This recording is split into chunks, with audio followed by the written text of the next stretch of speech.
அனைவருக்கும் வணக்கம்.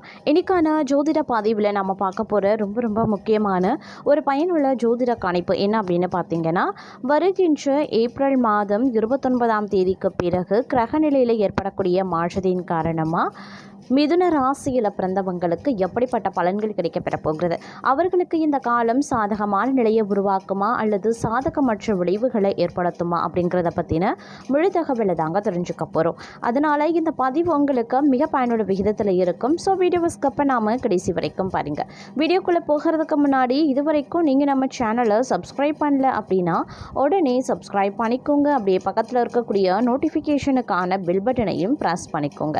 சரி நேர்களே, வாங்க வீடியோக்குள்ளே போகலாம். கிரக மாற்றத்தின் காரணமாக மிதுன ராசிக்காரர்களுக்கு இந்த காலகட்டம் பல வகைகளில் ஏற்ற தாழ்வுகளை கொண்டதாகவே இருக்கப்பெறுகிறது அப்படின்னு நான் சொல்லணும். இந்த நேரத்தை பொறுத்த வரைக்கும் பார்த்தோம் அப்படின்னா உங்களுடைய வாழ்க்கையில் சில பல மாற்றங்கள் ஏற்படலாம். அது சில நேரங்களில் அதிர்ஷ்டத்தையும் சில நேரங்களில் துரதிர்ஷ்டத்தையும் ஏற்படுத்தும். கலவையான நிலை இருக்கப்பெறுகிறது. அப்படிங்கிறதுனால இந்த காலத்தை பொறுத்த வரைக்கும் கொஞ்சம் கவனமாகவும் நீங்கள் கடந்து செல்ல வேண்டியதும் அவசியமான ஒன்று அப்படின்னு நாங்கள் சொல்லணும். அது மட்டும் இல்லாமல் இந்த காலகட்டத்தை பொறுத்த வரைக்கும் பார்த்தோம் அப்படின்னா குடும்பத்திலையும் சரி பணியிடத்திலையும் சரி கோபத்தை கட்டுப்படுத்தி சரியாக திட்டமிட்டு செயல்பட பாருங்க. தங்களின் உடல் நலனில் அக்கறையாக இருக்க வேண்டியது முக்கியமான ஒன்று.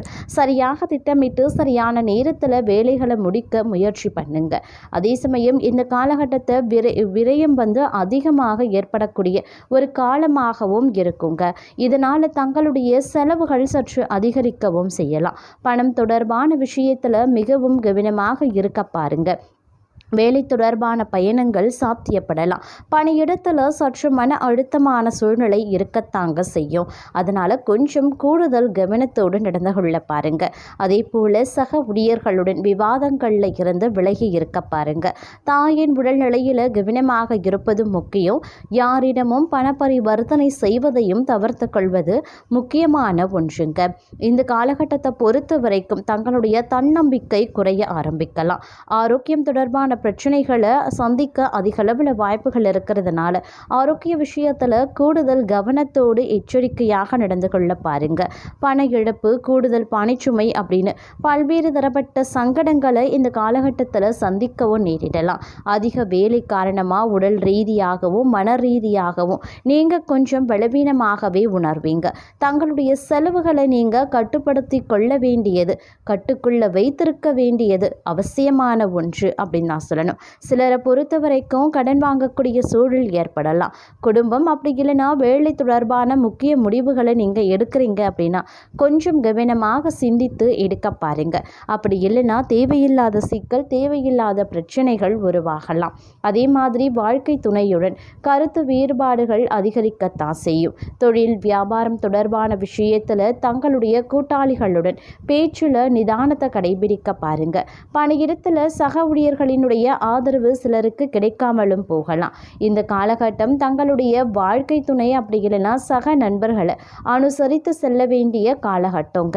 உத்தியோகத்தில் இருக்கிறவங்க பதவி உயர்வு அப்படி இல்லைன்னா புதிய வேலை வாய்ப்புக்காக இன்னும் நீங்கள் சிறிது காலம் காத்திருக்க வேண்டிய சூழல் ஏற்படும். தங்களுடைய வேலை தொழில் தொடர்பாக லாபம் கிடைக்க ஒரு சிலருக்கு வாய்ப்புகளும் இருக்குது. அதே மாதிரி திருமண வாழ்க்கையில் இனிமையாக நீங்கள் பேசுனீங்க அப்படின்னா வாழ்க்கை சிறப்பாக அமையவும் வாய்ப்புகள் இருக்குது. அதே சமயம் நோய் அதிகரிக்க வாய்ப்புகள் இருக்குது. அப்படிங்கிறதுனால ஆரோக்கிய விஷயத்தில் சற்று கவனத்தோடு இருக்க பாருங்க.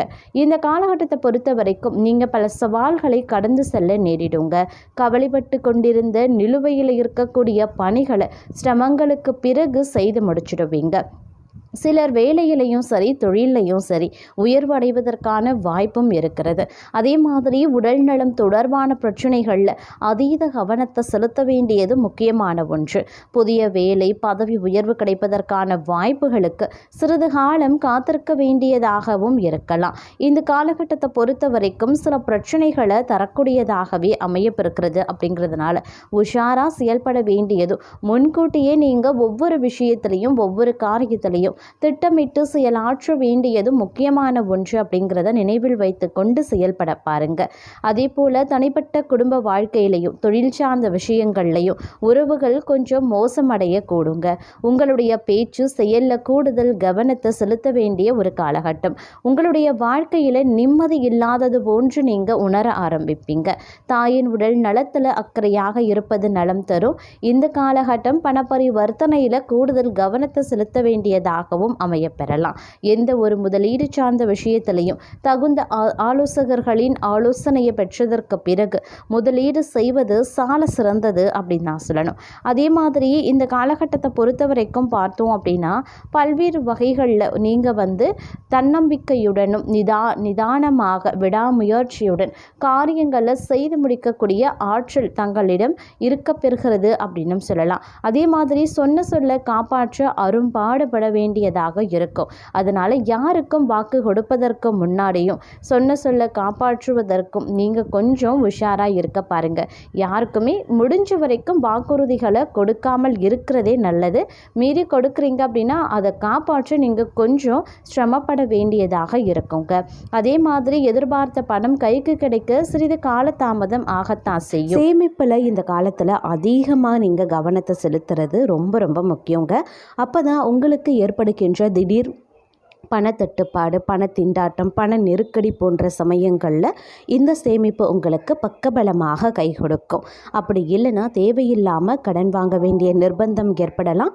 தலைவலி, அதாவது கடன் வாங்கி தேவையில்லாத பிரச்சனைகள்லையும் சிக்குவதற்கான வாய்ப்பும் உண்டாகும். இதன் காரணமாக கோபம், டென்ஷன், தலைவலி போன்றவையும் உங்களுக்கு ஏற்பட்டு தேவையில்லாத உடல் உபாதைகளும் ஏற்படும். நீங்கள் செய்கிற ஒரு சிறு விஷயம், சிறு தவறு அப்படிங்கிறது அடுக்கடுக்கான பிரச்சனைகளை அடுக்கடுக்காக வர வைக்கும் அப்படிங்கிறதையும் நினைவில் வைத்து கொண்டு செயல்படுவது ரொம்ப ரொம்ப அவசியங்க. இந்த காலத்தில் நீங்கள் கொஞ்சம் பரபரப்பாகவும் தென்பட ஆரம்பிப்பீங்க. எல்லா விஷயத்துலையுமே கொஞ்சம் பரபரப்பான சூழ்நிலை இருக்க பெறும். எல்லாத்துலேயுமே ஒரு வேகம் இருக்க செய்யும். இருந்தாலும் வேகத்தை விட விவேகம் ரொம்ப முக்கியம் அப்படிங்கிறத அறிந்து கொள்ளக்கூடிய ஒரு காலகட்டமாக அடுத்து வரக்கூடிய 25 நாட்கள் அமைய பெறப்போகிறது. அதே சமயம் சிறு சிறு பாதிப்புகள் அவ்வப்போது உடல் ஆரோக்கிய விஷயத்தில் ஏற்படதாங்க செய்யும். அதனால் கொஞ்சம் கவனமாக இருக்க பாருங்க. மேலும் பார்த்தோம் அப்படின்னா என்னதான் வேலையில் அதிகமான பொறுப்புகள், அதிகமான சுமைகள் இருந்தாலும் நீங்கள் திட்டமிட்டு உங்களுடைய பணிகளை செய்கிறதன் மூலமாக, திறம்பட செய்து முடிக்கிறதன் மூலமாக அதற்கு ஏற்ற ஆதாயமும் உங்களுக்கு கிடைக்கும் அப்படிங்கிறதையும் நினைவில் வைத்து கொள்ள பாருங்கள். அதே மாதிரி தொழிலை பொறுத்த வரைக்கும் எதிர்பார்த்த அளவுக்கு லாபம் கிடைக்காது. அதனால் பெரிய அளவில் எதிர்பார்ப்பை ஏற்படுத்தி கொள்ள வேண்டாம். சற்று குறைவாக தாங்க இருக்கும். தொழிலை விரிவுபடுத்தக்கூடிய சூழ்நிலை சாதகமாக இல்லை அப்படிங்கிறதுனால நீங்கள் கொஞ்சம் கவனமாக பொறுமையை கடைபிடிப்பது அவசியங்க. அதே சமயம் இந்த காலகட்டத்தை பொறுத்த வரைக்கும் செலவுகளை கட்டுக்குள்ளே கொண்டு வர வேண்டியது அவசியமாகிறது. உடன் பணி புரிகிறவங்க கிட்ட ரொம்ப ரொம்ப ஜாக்கிரதையாக இருங்க. அவங்கக்கிட்ட என்ன பேசணும், எந்த மாதிரியான விஷயங்களை பகிர்ந்து கொள்ளணும் அப்படிங்கிறதுலையும் கொஞ்சம் உஷாராக இருக்கணும். எல்லா விஷயத்தையும் சக பணியாளர்கள் மத்தியிலேயோ உடன் பணி புரிபவர்களிடத்திலையோ பகிர்ந்து கொள்வதை முற்றிலுமாக தவிர்த்து கொள்ளுங்க. அது உங்களுக்கே வினையாகவும் மாற ஆரம்பிக்கலாம். அதே சமயம் இந்த காலகட்டத்தை பொறுத்த வரைக்கும் ஒரு சில அன்பர்களுக்கு தேவையில்லாத பயம் ஏற்படும். மரண பயமாக இருக்கலாம், குழப்பமாக இருக்கலாம், ஒரு விதமான அச்சமாக இருக்கலாம். இது கிரகங்களினுடைய மாற்றத்தின் காரணமாக உங்களுக்கு ஏற்படக்கூடியது. அதனால் இந்த நேரத்தை மனதை ரொம்ப ரொம்ப எந்த அளவுக்கு உங்களுடைய மனதை நீங்கள் சாந்தமாகவும் அமைதியாகவும் வைத்து கொள்கிறீர்களோ அந்த அளவுக்கு உங்களுடைய மனதை ஆக்கிரமிக்கக்கூடிய அந்த மரண பயம், இல்லை தேவையற்ற பதட்டம், குழப்பம், படபடப்பு, இது எல்லாத்தையும் உங்களால் ஓரளவுக்கு சரிகட்டி அதில் இருந்து மீண்டு வர முடியும் அப்படின்னு சொல்லலாம். முடிஞ்ச வரைக்கும் இந்த மாதிரியான தேவையில்லாத உணர்ச்சி வசப்படுறது, தேவையில்லாமல் குழம்புறது, தேவையில்லாத சிந்தனைகளை போட்டு குழப்பிக்கொண்டே இருந்து அதன் விளைவாக வெளிப்படக்கூடிய ஒரு விதமான பயம், மரண பயமாக அது தென்பட ஆரம்பிக்கும். அதனால் இந்த மாதிரியான நேரங்களில் முடிஞ்ச வரைக்கும் பிடித்த பாடல்களை கேளுங்க, இல்லையா தியானம் பண்ணுங்க, உடற்பயிற்சி மேற்கொள்ளுங்க, இல்லை இஷ்ட தெய்வம், குல தெய்வம், உங்களுக்கு என்ன தெய்வம் ஞாபகத்திற்கு வருகிறதோ அந்த தெய்வத்தினுடைய நாமத்தை பிரயாணம் பண்ணுங்க, மனசுக்குள்ளேயே சொல்லுங்க. இந்த மாதிரியான உணர்ச்சி வசப்படக்கூடிய அந்த மனக்குழப்பம், மனபயம், மரண பயம், இந்த மாதிரியான விஷயங்கள் அறவே தவிர்க்கப்படுங்க. முடிஞ்ச வரைக்கும் குழப்பமான சூழ்நிலை, ஒரு விதமான பய உணர்வு, அச்ச உணர்வு உங்களுக்கு தோன்றுகிறது அப்படின்னும்போது எந்த ஒரு முக்கிய முடிவையும் எடுக்க வேண்டாம், யாருக்கிட்டேயும் கோபத்தை காட்ட வேண்டாம், அமைதியாக இருங்க, பேச வேண்டாம் அப்படின்னு தான் சொல்லுவேன். ஏன்னா இந்த மாதிரி சமயத்தில் நீங்கள் பேசக்கூடிய பட்சத்தில் அது பிரச்சனையாகவும் வெடிக்கலாம். அதனால் கொஞ்சம் கவனமாக இருங்க, யாருக்கிட்டேயும் பேச வேண்டாம், அமைதி காத்துருங்க. அப்படி இல்லைன்னா ஓய்வுக்காக அந்த நேரத்தை நீங்கள் பயன்படுத்தி கொள்ளுங்க.